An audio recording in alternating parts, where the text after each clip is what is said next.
एक ज़माना था जब यूके दुनिया की चंद बेहतरीन वेलफेयर स्टेट्स में से एक था, लेकिन अब यहाँ रहना तकरीबन नामुमकिन हो चुका है और बहुत से लोग मजबूर होकर यूके छोड़कर जा रहे हैं या जा चुके हैं या सिर्फ सोच रहे हैं।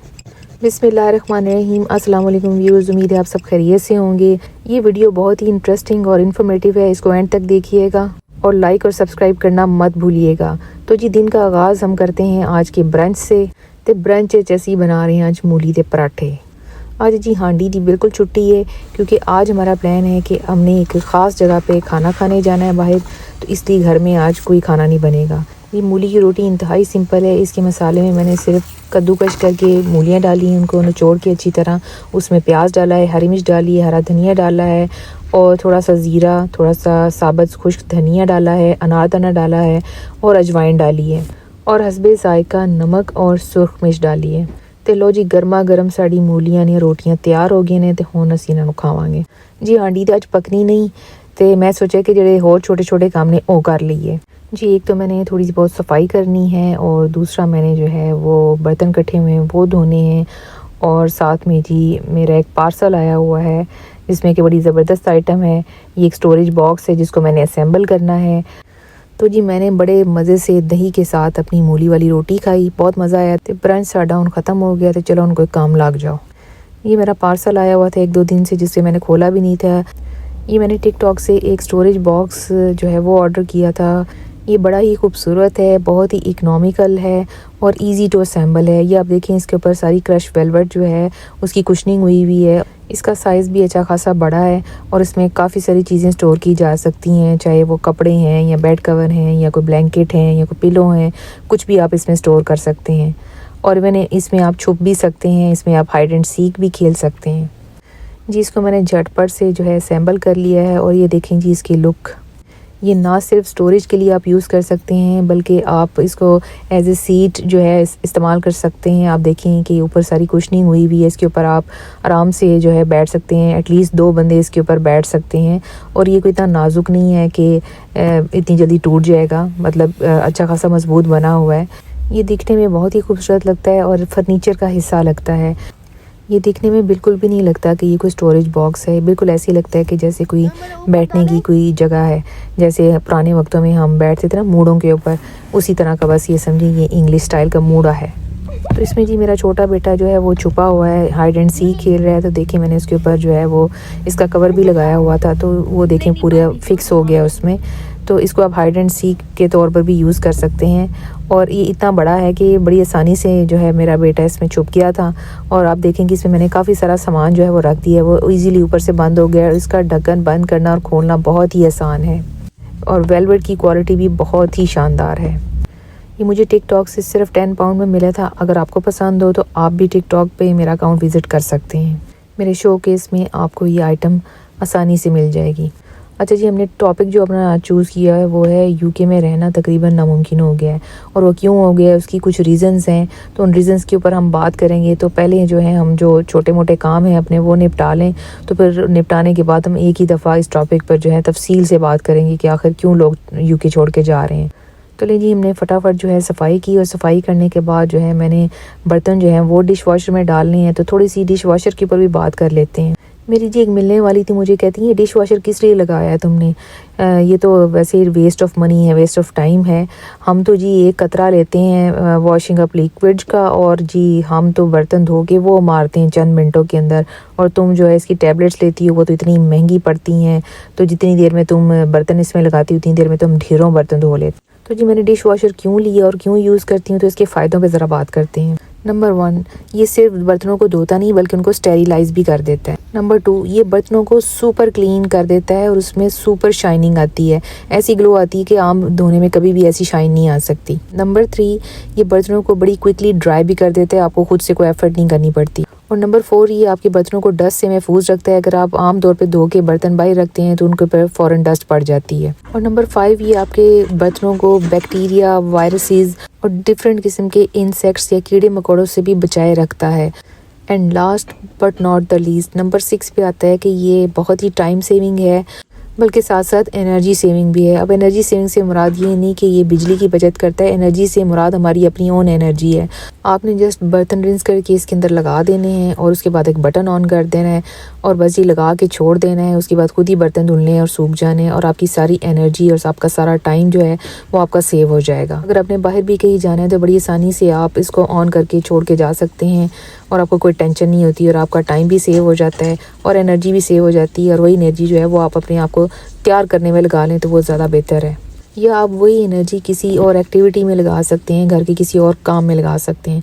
तो लो जी हुन हो गया जी मेरी चाह दा टाइम ते मेरी चाह दे नाल वेख लो अज बड़ा कुछ है, पंजीरी भी है, M&M's भी ने ते चॉकलेट बन भी ने जी। काम मेरे जो छोटे मोटे थे वो मैंने फ़िनिश कर लिए हैं और अब मैं चाय के मज़े लूट रही हूँ और रिलैक्स कर रही हूँ। और चाय पीने के फ़ौरन बाद मुझे तैयार होना है और जाना है एक ख़ास जगह पे जहाँ पे जो है बड़े शौक़ से लोग जाते हैं खाने के लिए और बड़ी मशहूर जगह है, आप भी इंशाल्लाह पसंद करेंगे। तो बस ये टी टाइम वो ख़त्म हो गया है और अब हो गया हमारे रेडी होने का टाइम और हम हो रहे हैं अब रेडी। और रेडी होने के बाद हम आ गए हैं आपके सामने। अब आप देखिए हमारी तैयारी और अब हम अपना मेन टॉपिक भी शुरू करेंगे, यानी यूके में रहना क्यों मुश्किल हो रहा है और लोग यूके क्यों छोड़ के जा रहे हैं और क्या वजूहात हैं, क्या रीज़न्स हैं। आइए बात करते हैं इसके ऊपर जी। पहली रीज़न ये है, यानी नंबर 1 पे है यहाँ के जो टैक्स का निज़ाम है। टैक्स इन्होंने इतने कुछ ज़्यादा हाई कर दिए हैं और इतने ज़्यादा बढ़ा दिए हैं कि अब तो ऐसा लगता है कि 3.5 साल हैं भी इन्होंने किसी दिन टैक्स ला देना है। यानी इन्होंने कोई चीज़ ऐसी छोड़ी नहीं जिसके ऊपर उन्होंने टैक्स ना लगाया हो और जो ऑलरेडी टैक्स लगे हुए थे वो भी इन्होंने इतने बढ़ा दिए हैं कि अच्छा खासे लोगों ने भी अपने सर पकड़ लिए हैं। और नंबर 2 पे जो रीज़न है वो ये है कि NHS में जितने भी दूसरे इदारे हैं वो सब के सब नीचे बैठ चुके हैं, वो तबाह हो चुके हैं और बिल्कुल उनकी परफॉर्मेंस जो है वो एक किस्म की ख़त्म हो चुकी है। पहले तो पाकिस्तान जैसे डेवलपिंग कंट्री के बारे में ये सुना जाता था कि वहाँ पे करप्शन है और मफादात की जंग है और ज़ाती मफाद के लिए लोग जो है मुल्क के इदारों को तबाह कर देते हैं। तो बस यही कुछ हालात जो हैं अब हमें यूके में भी नज़र आ रहे हैं। यहाँ के भी सियासतदानों पर एतबार नहीं किया जा सकता कि वो टैक्स का पैसा कहाँ खर्च कर रहे हैं, आया वो करप्शन की नज़र हो रहा है या किसी गलत जगह इस्तेमाल हो रहा है, हम कुछ हतमी तौर पर नहीं कह सकते। और तीसरी रीज़न ये है कि यहाँ पे स्कूल का सिस्टम भी तबाह हो चुका है। लोग प्रेफर कर रहे हैं कि बच्चों को स्कूलों से उठाकर तो होम स्कूलिंग स्टार्ट करवा दें। तो लो जी असी मैनचेस्टर के मशहूर तरीन इलाके यानी विंसलो रोड पे पहुंच चुके हैं और ये जी हम विंसलो रोड की जो फूड स्ट्रीट है इस वक्त हम वहाँ मौजूद हैं और हम यहाँ जा रहे हैं रशम चिपी से खाना खाने। रीज़न नंबर 4 है जी यहाँ पे रेसिज्म जो पहले कम थी अब बहुत ज़्यादा हो चुकी है। जगह जगह आपको रेसिज्म के वाक़यात जो हैं वो नज़र आते हैं। नंबर 5 पे है जी बेरोज़गारी यानी अनएम्प्लॉयमेंट, क्योंकि अब आपको जॉब मिलना बहुत ही मुश्किल हो गया है और लोगों के बिज़नेस के भी बहुत ही बुरे हालात हैं। नंबर 6 पे है जी महंगाई और बैड इकॉनमी, मतलब इकॉनमी के हालात इतने ख़राब हो गए हैं कि आपकी जो बेसिक नीड्स की जो चीज़ें हैं वही इतनी महंगी हो गई हैं कि आम जो हम चीज़ें खाते हैं यानी दूध, अंडे, दालें और इस तरह की जो दूसरी चीज़ें वो इतनी महंगी हो गई हैं कि उनको अफोर्ड करना बहुत ही मुश्किल हो गया है। नंबर 7 पे है जी हाई कॉस्ट ऑफ लिविंग। यहाँ पे जो है कॉस्ट ऑफ लिविंग इतनी महंगी हो गई है, इतने ज़्यादा बिल आने शुरू हो गए हैं कि वो भी अफोर्ड करने मुश्किल हो गए हैं। बिजली, पानी, गैस के बिल आसमानों से बातें कर रहे हैं। नंबर 8 पे है जी स्ट्रीट क्राइम बहुत ज़्यादा इंक्रीज़ हो गया है। अब तो डर लगता है कहीं बाहर निकलते हुए भी, इवन घरों में रहते हुए भी बहुत ज़्यादा जो हैं वो स्ट्रीट क्राइम के केसेस जो हैं सुनने में आ रहे हैं। स्टैबिंग के केसेस और चोरी की वारदातें, रॉबरी, तो बहुत ज़्यादा जो है वो हालात यहाँ पे ख़राब हो गए हैं। ऐसे लगता है जैसे ना तो हम अपने घरों में महफूज हैं ना घरों से बाहर। नंबर 9 रीज़न है कि यहाँ पे पॉवर्टी और गुर्बत बहुत ज़्यादा बढ़ती जा रही है महंगाई की वजह से और आपको जगह जगह यहाँ पे बेगर्स और होमलेस लोग जो हैं वो नज़र आते हैं। नंबर 10 पे है जी अनहेल्दी फूड एंड वाटर। आगे तो यहाँ पर पानी और फूड बहुत हेल्दी थी लेकिन अब पानी और फूड में तरह तरह के केमिकल्स मिला दिए गए हैं जो कि बिल्कुल भी इंसानी सेहत के लिए बहुत ही नुकसानदेह हैं और इसी वजह से लोगों को ख़तरनाक बीमारियां जो हैं वो हो रही हैं। नंबर 11 पे है जी क्लाइमेट चेंज। ग्लोबल वार्मिंग की वजह से पूरी दुनिया में आपको पता ही है कि मौसम चेंज हो रहे हैं, तो यूके पे भी इसके असरात काफ़ी गहरे हैं। यहाँ पे जो है बहुत ज़्यादा थंडर स्टॉर्म्स और जो कुदरती तूफ़ान हैं वो आने शुरू हो गए हैं और फ्लड्स आना शुरू हो गए हैं जो कि पहले नहीं थे। तो इसकी वजह से भी लोग जो हैं बहुत ज़्यादा परेशान रहते हैं। सर्दी का मौसम भी बहुत शदीद हो गया और गर्मी का मौसम भी बहुत शदीद हो गया है। अभी रिसेंटली जो सर्दी की वेव आई थी आपने देखा ही था कि माइनस में किस तरह गया टेम्परेचर। इसी तरह हीट वेव्स भी बड़ी शदीद किस्म की आती हैं। तो जी ये थी मेन 11 रीज़न्स जिनकी वजह से लोग जो हैं वो यूके छोड़कर जाना चाहते हैं या सोच रहे हैं, क्योंकि यहाँ पे रहना बहुत ही मुश्किल हो गया है।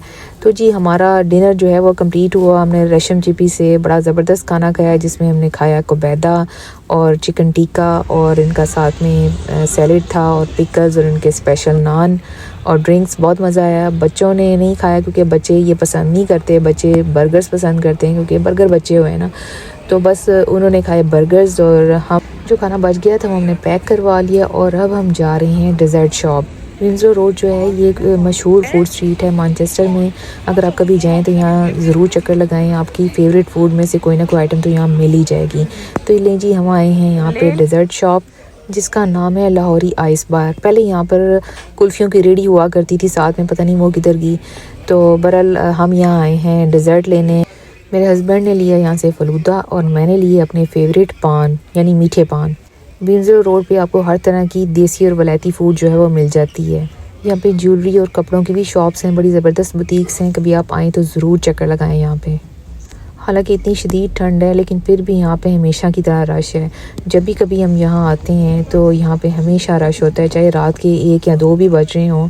तो यहाँ की फूड स्ट्रीट जो है बिल्कुल ऐसी ही आबाद होती है, ऐसी रौनक होती है यहाँ पे जैसी हमें पाकिस्तान में नज़र आती है। तो जी हमने किया खूब इंजॉय और अब हम जो है घर वापस जा रहे हैं।